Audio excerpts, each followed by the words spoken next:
Hi there, and welcome back.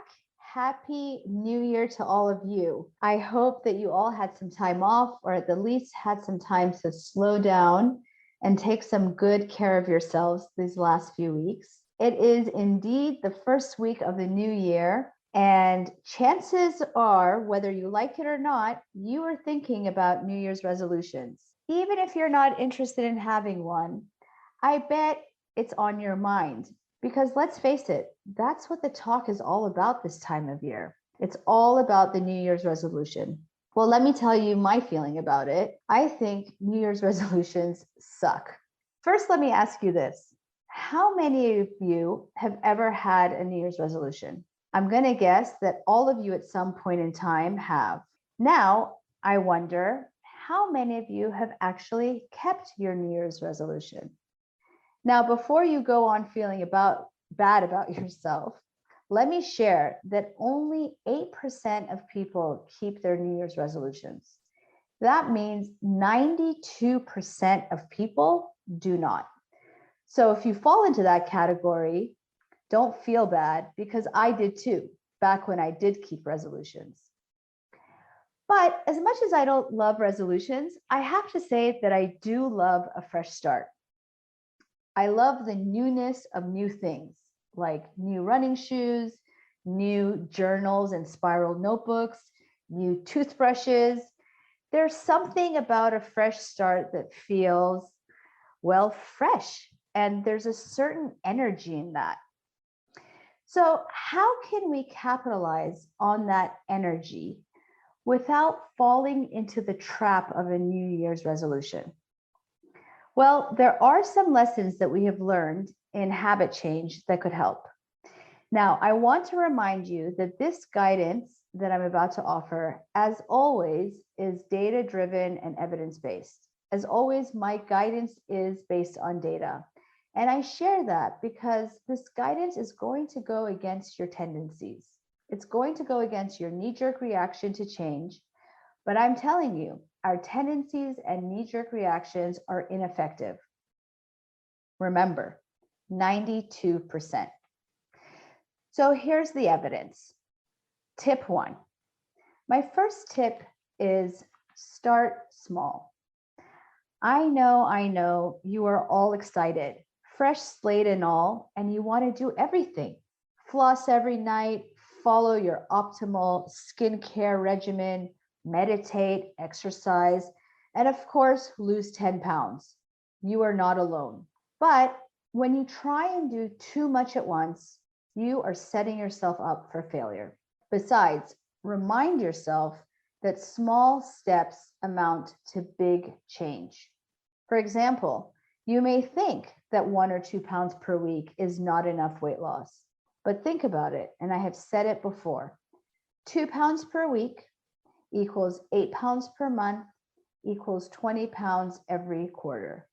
Seriously, are you telling me that's not enough? Remember that small changes add up to big change.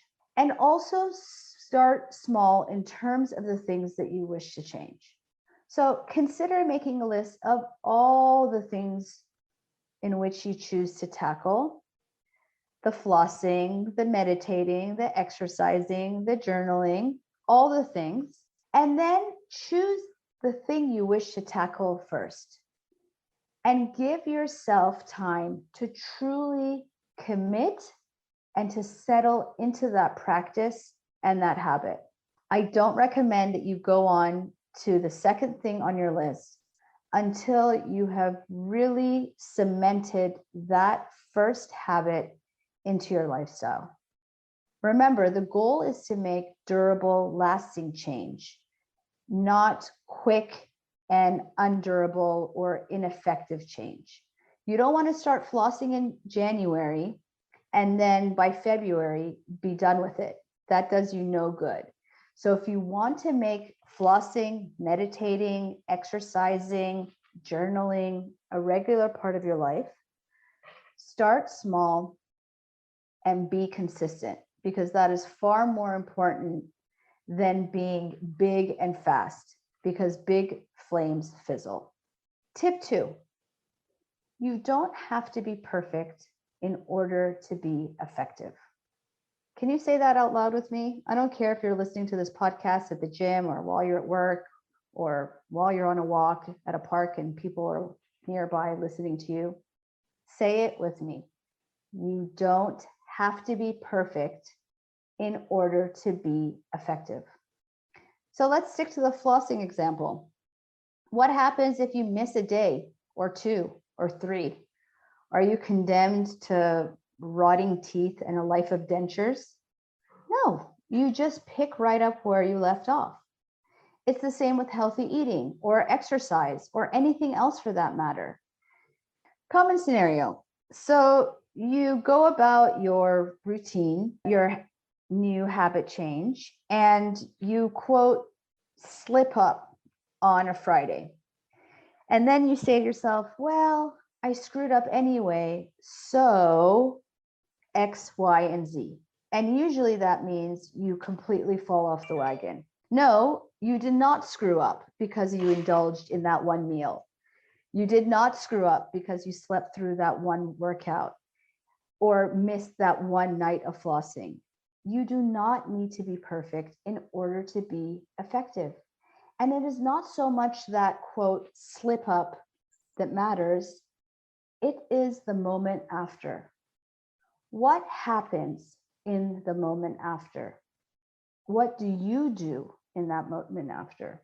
Which leads us to tip 3, and that is to be kind to yourself. Now, this one is a tough one because we like to get on our own case. And even if we don't like it, it's our habit.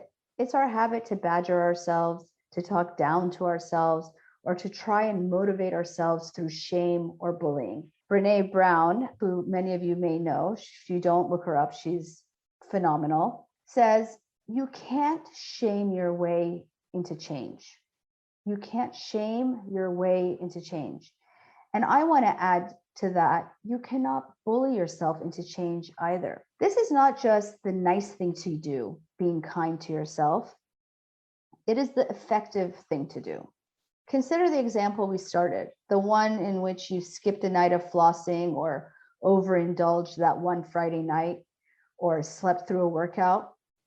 Once again, if you take it in stride, you will be much more likely to resume the habits the next day.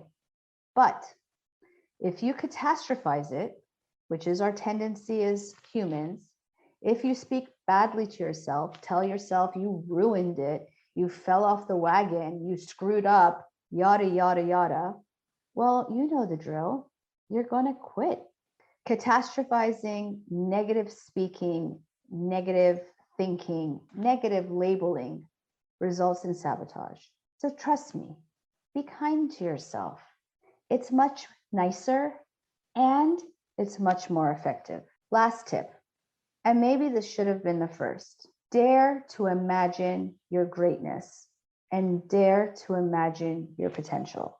And stop freaking labeling yourself.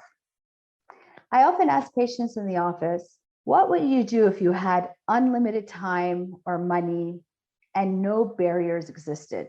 What would you do? I recently asked one of my patients this question and she says, I would love to paint. She went on to describe how she was painting with her cousin's child and how fun it was and relaxing and enjoyable.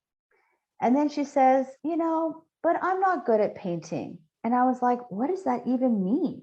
And she says, I'm just not a painter. What? First of all, who cares? Are you selling your art to an art dealer? Is your art going to be the means of which you make a livelihood? Are you submitting it to an art competition? Who really cares that it's good or not good? Secondly, what does it even mean to say, I'm not a painter? Says who? Who decides who is a painter, a writer, a runner, an artist, a whatever? Who labels you? The answer is you label you. And when you label you, you limit yourself and you limit your possibilities. So once again, take out your list of things, your to-do list, your so-called to-do list, and dare to imagine big things for yourself. Dare to imagine big. Remember that these goals don't need to be fixes because you don't need fixing. Expand your vision of goal setting or even New Year's resolutions, if that's how you want to think about it, to all of the possibilities it contains. And who knows, by the next time we meet, you may have learned how to knit or speak Japanese. I hope that this health bite has given you some food for thought. Be well this week, podcasters. It's great to be back with you. And please join me next week when we'll be continuing the theme of helpful and evidence-based strategies for habit change. If you loved what you heard and you want to learn more, I encourage you to visit my website at dradrienneyoudim.com. I have a bunch of resources there, including opportunities to sign up for my weekly newsletter. You can also view previous podcasts. You can look up and download the first chapter of Hungry for More, a comprehensive guide to addressing emotional and spiritual hunger, in which I share personal experiences, patient stories, and the science behind them. You can also find me on Instagram at Dr. Adrienne Youdim, where I leave daily goodies, tips, and hopefully inspiration. So here's to an excellent week, and I look forward to seeing you next time. Until then.